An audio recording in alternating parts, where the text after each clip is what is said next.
This is Scott with Team Houdini. Today we're going to do a deep dive into the themes section of the Scare Factor score sheets. Right now we're going to focus on how easily could you tell what the theme was. Webster's defines themes as a subject or topic on which a person writes or speaks, a proposition for discussion or argument. We look at theme as the story or narrative of the attraction. What is happening inside the haunt?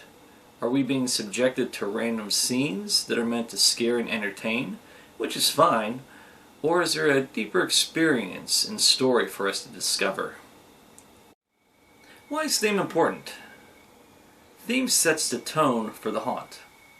It provides a deeper theatrical immersion into the haunt. It provides customers more realism and an escape from reality. So how do we determine if there's a theme and what the theme is for the haunt? Generally, before we head to a haunt, we check over the haunt webpage and try to learn as much info as we can about the haunt, especially new haunts. This includes reading the stories about the haunt, or haunts if it's a multi-haunt attraction. Nowadays, most haunts have some type of story or tale about their haunt on their webpage, Facebook, Instagram, or whatever social media the kids are into. Some haunts have elaborate legends and backstories on their websites, while others have small blurbs about the theme. Sometimes during a conversation with haunt owners, they will provide their theme or a basic overview of what to expect and what they're aiming for with their haunt. In both of the aforementioned scenarios, we keep the information in mind as we traverse the haunt, keeping our eyes peeled to see if the sets, costumes, characters, effects, etc. fit the theme as described. If the haunt has multiple haunts with separate themes, then each haunt theme would be scored separately. There are also haunts that do not provide any descriptions about their haunt theme, and it's left up to us to determine if there is a theme or not. So as reviewers, we also need to keep an eye out to see if the location, set designs, aesthetics, and acting provide an overall theme or not. If we determine as a team there is a theme, and it was obvious, we will add it into the review. If there is no concise theme, or it was just a hodgepodge of scenes and scares, then we omit the theme from our review. So what do we look for when determining the theme and execution of the theme? We use all categories of the score sheet to help determine the theme of the haunt. Cast, costumes, atmosphere, and FX all add to the theme. A good theme must stay consistent. Let's use the classic, basic haunted house theme. Original, I know. Regarding cast, if the cast is acting as ghosts and spirits, providing noises and dialogue fitting of a spirit, this would be apt. If the cast were acting like insane asylum patients, screaming and jerking around, this would seem out of place for a haunted house. Costuming would play a role as well. If the characters had dark makeup on, or white makeup and clothing that gave a ghostly appearance, that would add to the theme. If they have on clown masks and clown costumes, that would not fit the theme of a haunted house. Atmosphere is also a factor for theme and will be discussed in greater detail under the topic theme part 3, how well does their location authenticate the theme? If the location is in an old house or built to look like an old house, that would add to the theme of a haunted house. If it is located in an industrial building with no attempt to look like a haunted house, then that would take away from the theme. Special effects play a large part of the theme, as it is what we see and hear. If the sets look and feel like a real house with normal rooms that have an aged, dirty, creepy feel with dim or flickering lights, that would be accurate for the theme. If the house theme was designed like a carnival inside, with bright colors and clowns, then they did not match the theme listed of a classic haunted house and would receive a lower score. If the haunt has eerie music, creaky sounds, or whispers playing throughout, this would provide more information to the haunt theme. If the sounds are of clown music, this would not match the theme of a haunted house.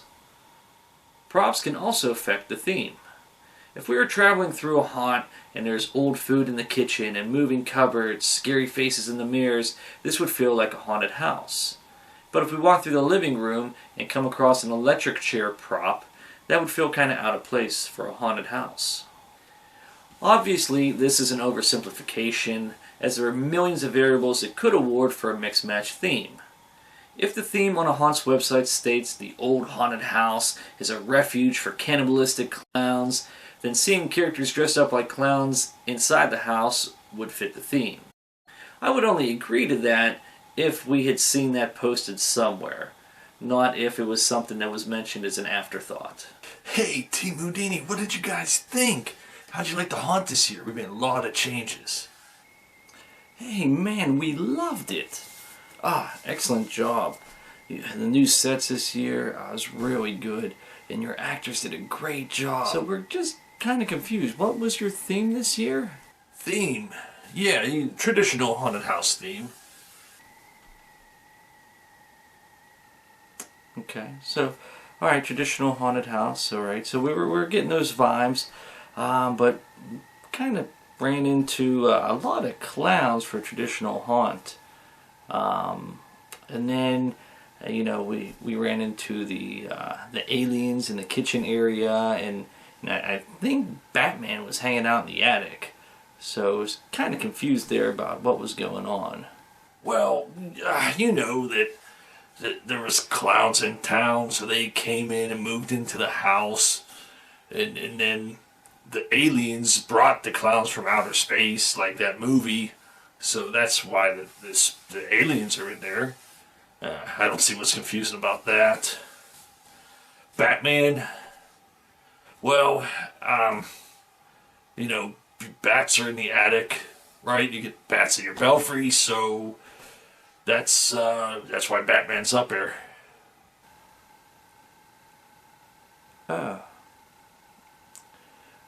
Oh, okay. All right. I see what you're saying there. We try to follow a set scoring for each category. Now we will go over the scoring for theme. A 1 to 2 means the haunt did not match the theme as mentioned, or it was very outside of the theme. A 3 to 4 is below average. Compared to most haunts, the theme was confusing and executed poorly. A 5 to 6 is average. Not the best, not the worst execution. The theme was close to its description, with a lot of questionable areas. A 6 to 7 means the theme was clearer, but not as detailed and still had a few questionable areas. An 8 means the theme was executed well and was understandable with good details, but still room for improvement. A 9 would mean the theme was crystal clear, and it matched the description with excellent details and much better than other haunts. A score of 10 would be perfection, and this is extremely rare. All aspects of the theme were spot on and done better than any other haunt we had seen. As reviewers, it is important to learn as much information regarding the haunt as we can before we enter, as well as paying attention to all the details in the haunt for each field of the Scare Factor score sheet, as each field complements the others.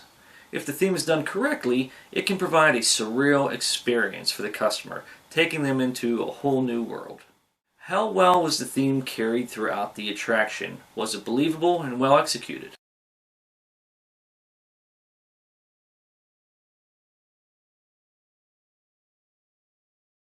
Let's look at cast and costuming. If we are walking through the haunt and see a ghostly character providing whispers, a dark figure walking and lurking around, a spirit popping out of a drop-down window screaming, this would feel in line with a traditional haunted house theme.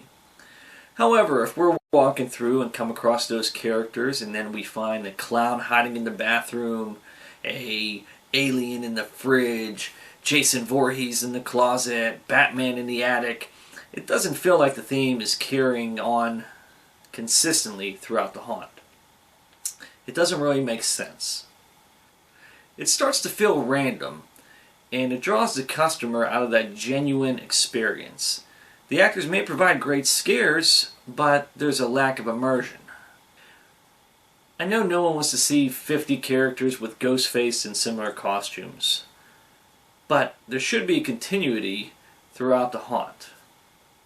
And I think that is where a haunt's creativity can really shine.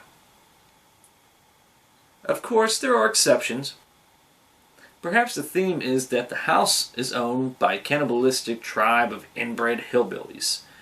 This would allow a greater range of threats, killers, and of course victims, both dead and barely dead, that can be used throughout. Just like before in part 1, atmosphere is also a factor for theme, and we will discuss that in greater detail in part 3. Special effects provide the most feedback for a theme, as mentioned previously. If we know the story, then we need to see it, hear it, and feel it. And if we don't know the story, we need to be able to pick up on the cues laid out in front of us. Hopefully.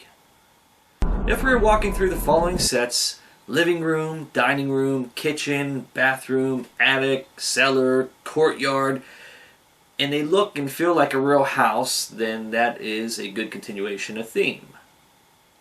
However, if we enter a haunted house theme and we go through the living room, dining room, cave, kitchen, Egyptian tomb, bathroom, carnival, asylum, it loses that sense of realism. Unless the narrative calls for it and there's an explanation of it. Lighting can play a crucial role in haunt design. It can accent sets, it can hide actors, and it can distract.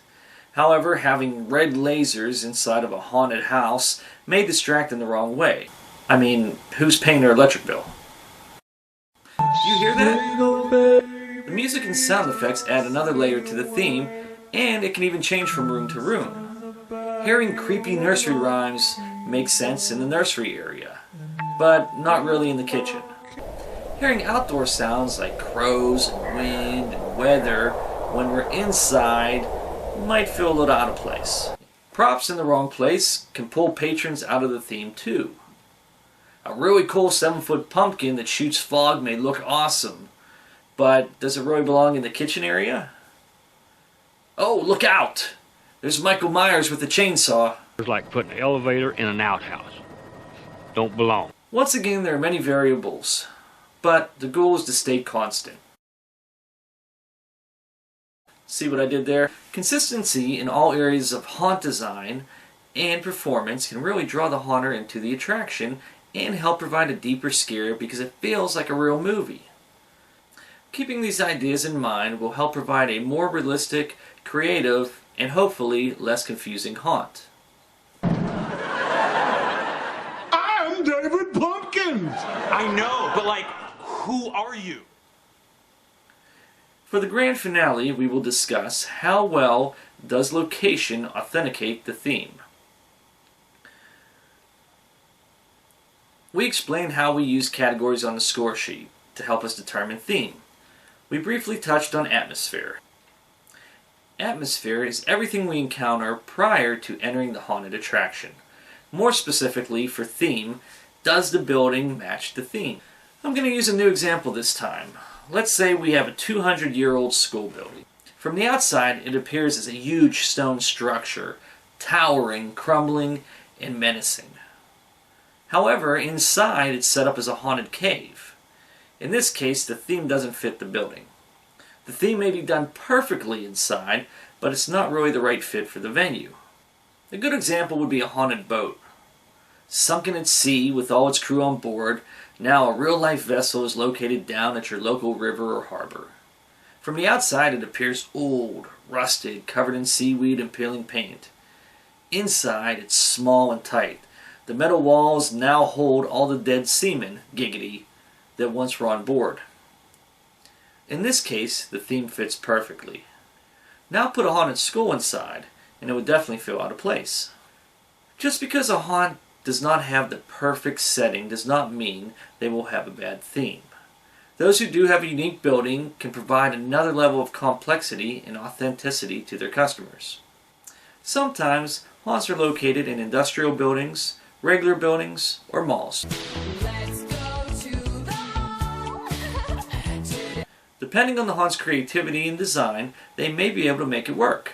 I can think of a haunt in an industrial building that uses the industrial portion for part of their haunt and still has several other themes inside the building that look like the themes they're going for. And it helps provide a separate atmosphere for each new theme, and it makes you forget you're even in a factory. Finally, having a theme is not a necessity. Haunts can provide great scares, great sets, and great acting using a potpourri of effects. However, providing haunt enthusiasts with the most realistic experience that they can see, feel, hear, smell, fear, and for a moment makes them forget where they are, is going to keep them coming back for more. Thanks for joining us.